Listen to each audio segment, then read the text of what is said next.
સુરતમાં ભાગીદારને ડ્રગ્સ કેસમાં ફસાવનારા master mind Chirag ઘોટીની આખરે પોલીસે ધરપકડ કરી છે। ધંધાકીય અદાવતમાં ઓઇલ વેપારી અલ્પેશ મેયાણીની કારમાં એમડી ડ્રગ્સ મુકાવી તેને ફસાવવાનું કાવતરું ચિરાગ અને તેના ભાઈએ રચ્યું હતું। જો કે પોલીસ તપાસમાં ચિરાગના પાપનો ઘડો ફૂટી ગયો છે। એટલું જ નહીં, ચિરાગ ઘોટીના આતંકનો એક વિડીયો પણ સામે આવ્યો છે, જેમાં તે જિગ્નેશ વ્યાસ નામના વ્યક્તિના 23 કરોડ દબાવી રાખી તેને રિવોલ્વર બતાવી ક્રૂરતાપૂર્વક માર મારતો અને ધમકાવતો જોવા મળે છે।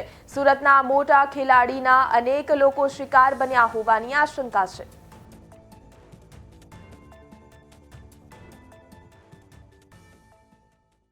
ડાયમંડના ધંધા સાથે થોડા સમય પહેલાં છકડાયેલો હતો। એ સમય દરમિયાન મારે ઘનશ્યામ મકવાણા, હિતેશ મકવાણા સાથે મિત્રતા હોવાથી એની પાસેથી 2 કરોડનો ડાયમંડનો માલ લીધેલો હતો। એમાં કંઈક 70 લાખ રૂપિયા ચૂકવીને 1 કરોડ 14 લાખ ચૂકવવાના હતા। એ સમય દરમિયાન મેં એમને સિક્યુરિટી પેટે પ્લોટ આપેલા હતા।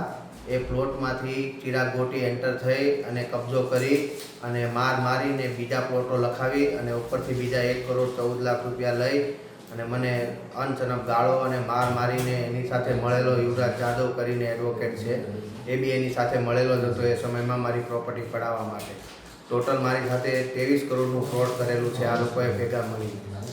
એ મારા ભાઈને ચિરાગ ઘોટીએ એનડીપીએસ કેસમાં ખોટી રીતે ફસાયો અને પછી જેલમાં હતો। પછી પોલીસ તપાસ કરતાં તપાસમાં એવું આવ્યું કે ચિરાગ ઘોટીને પ્લાન કર્યું। પછી એના ભાઈને જ્યારે એરેસ્ટ કર્યો 7 તારીખે, એટલે પ્રેસ નોટ આવી હતી પોલીસની। એટલે પ્રેસ નોટ મેં સોશિયલ મીડિયામાં મૂકી અને પ્રેસ નોટ જેવી સોશિયલ મીડિયામાં મૂકી તો ચિરાગ ઘોટીએ ગાળું અનાપ શનાપ ગાળું દીધી અને જાનથી મારી નાખવાની ધમકી આપી। તારા પપ્પા, બૈરા, છોકરાને, મમ્મીને બધાને કહી દેજે રોવા માટે તૈયાર રહે, આખી જિંદગી હું જેલ કરીશ પણ તને મૂકીશ નહીં ને, એવી રીતની બધી ધમકી આપી।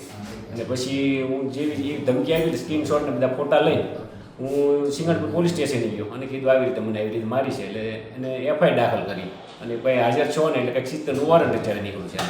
જી, સિંગણપુર પોલીસ સ્ટેશનમાં એક 2025માં 205/2025 એનડીપીએસ એક્ટ મુજબ ગુનો દાખલ થયેલ, જે ગુનો તારીખ 18/3/2025ના રોજ દાખલ થયેલ, જેમાં અલ્પેશ મિયાણી નામના ઈસમ પાસેથી પોતાની કારમાંથી 78 ગ્રામનું ડ્રગ્સ મળી આવેલ, જે સિંગણપુર પોલીસે ગુનાના કામે કબજે કરેલ।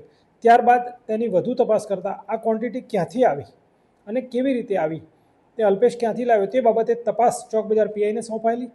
ચોક બજાર પીઆઈ 1 મહિનો તપાસ કર્યા બાદ અરજદાર સામેવાળા તરફથી રજૂઆત થતાં સદર તપાસ એસઓજી શાખામાં સોંપાયેલી, જે તપાસ ટીબી પંડ્યાનાઓએ કરેલી।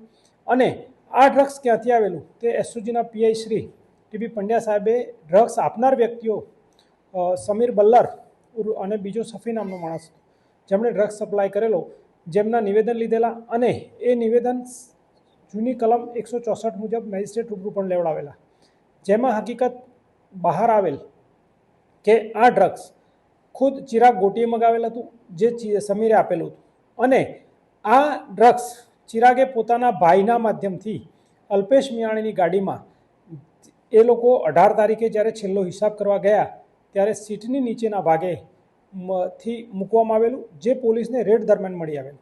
અને આ બાતમી હકીકત આજ મુખ્ય આરોપી ચિરાગ ઘોટીએ સિંગણપુર પીઆઈ શ્રી વાયપી ગોહિલ સાહેબને આપેલી હતી અને વાયપી ગોહિલ સાહેબની બાતમી આધારે વાહન ચેકિંગમાં રેડ થયેલ અને રેડ દરમિયાન તેણે બતાવેલ જગ્યાએથી એનડીપીએસ મળી આવેલ, જેના ભાગરૂપે તેના નાના ભાઈની અગાઉ ધરપકડ કરવામાં આવી હતી અને તેના નાના ભાઈની જામીન અરજીની નીચલી કોર્ટમાં તેમજ હાઈકોર્ટમાં રિજેક્ટ થયેલી, જેથી તેઓ સુપ્રીમમાં ગયેલા અને સુપ્રીમમાં પણ તેની જામીન અરજી પર નામદાર સુપ્રીમ કોર્ટે હુકમ કરેલ કે ચિરાગને 15 દિવસમાં સરેન્ડર કરવું, જેના આધારે સદર આરોપી ગઈકાલે નામદાર કોર્ટમાં સરેન્ડર થયેલ છે અને અમે તેની માગણી કરી વિધિસરની ધરપકડ કરી અને આગળની કાયદેસરની કાર્યવાહી કરવા જઈ રહ્યા છીએ। ચિરાગની પ્રાથમિક પૂછપરછમાં પોતે નેપાળ ગયેલો હતો અને ત્યાં જ નેપાળ રહેતો હતો તેવું તેનું કહેવું છે અને હકીકતમાં 2-3 જગ્યાએ અમે તપાસ કરી તો એ મળી આવેલ નહોતો, પરંતુ નેપાળમાં ક્યાં રહેતો હતો અને શું રહેતો હતો તે પુરાવા મેળવવાના બાકી છે।